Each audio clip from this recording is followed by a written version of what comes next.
Assalamualaikum warahmatullahi wabarakatuh. Saya Risnayanti dari Prodi Ekonomi Syariah 6E. Nah, di video kali ini ada beberapa pembahasan yang akan saya bahas, yaitu yang pertama kebijakan geopolitik, kemudian yang kedua saham internasional dengan APEC. Selanjutnya organisasi internasional. Kemudian eh, IMF dan World Bank atau Bank Dunia, serta pembahasan yang terakhir yaitu mengenai dengan tenaga kerja Indonesia atau TKI. Pembahasan yang pertama yaitu kebijakan geopolitik. Kebijakan geopolitik adalah menunjukkan kebijakan hubungan antara kekuatan politik dan ruang geografis. Sedangkan kebijakan bilateral adalah hubungan antara dua negara yang tujuannya saling menguntungkan kedua belah pihak. Saham internasional.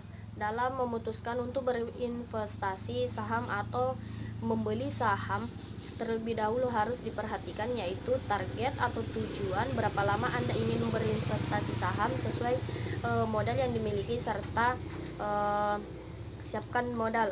Nah, kemudian dengan melakukan investasi jangka panjang lebih baik dilakukan, sebab jika menjual seluruh investasi saat mengalami kerugian, Anda justru mengunci tingkat kerugian.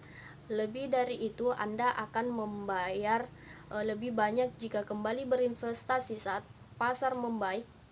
Pasalnya, harga saham akan terus naik saat pasar sedang dalam kondisi yang baik.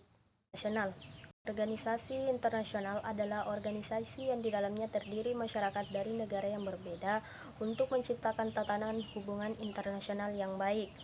Nah, adapun fungsi dari organisasi internasional itu sendiri yaitu mengesahkan peraturan. Itu berarti mengesahkan berbagai macam aturan yang akan diberlakukan dalam sistem internasional berkaitan dengan lembaga kehakiman yang memiliki fungsi yudikatif. Kemudian adapun strategi yang diambil yaitu strategi yang mampu memberikan jangka panjang dan bisa mencapai tujuan dari organisasi yang nantinya menjadi acuan dalam rencana organisasi ke depannya. Hubungan bilateral.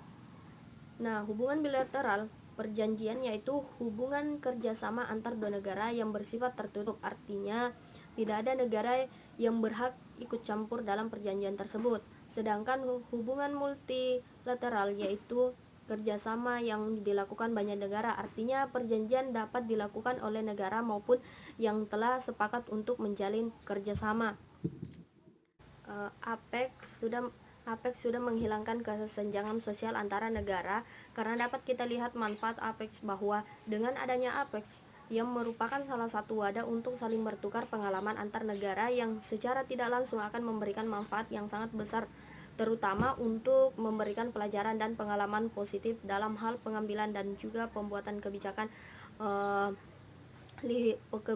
liberalisasi perdagangan dan juga investasi, serta memberikan ruang untuk membahas isu-isu yang dihadapi oleh anggota APEC dan lain sebagainya. Nah, dengan adanya saling keterbukaan ini bisa memberi ranah untuk menghadapi masalah bersama.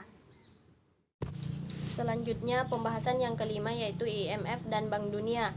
IMF berfokus pada kinerja ekonomi makro serta kebijakan ekonomi makro dan keuangan, sedangkan Bank Dunia lebih luas ke berbagai sektor ekonomi. Adapun dampak yang ditimbulkan dari Bank Dunia terhadap perekonomian negara yang melakukan kegiatan utang, yaitu dampak positifnya di saat negara-negara mengalami krisis keuangan, maka IMF dapat membantunya untuk memberikan bantuan dana untuk menstabilkan perekonomiannya kembali.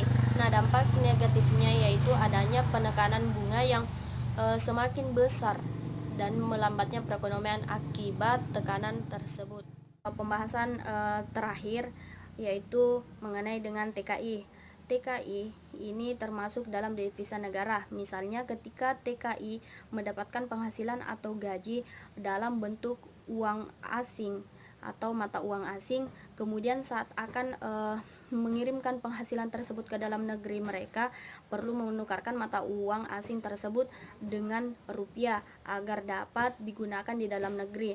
Nah, maka uang asing yang mereka tukarkan sudah dapat dikatakan dengan devisa negara. Nah, mungkin sekian dari pembahasan saya, kurang dan lebihnya mohon dimaafkan. Assalamualaikum warahmatullahi wabarakatuh.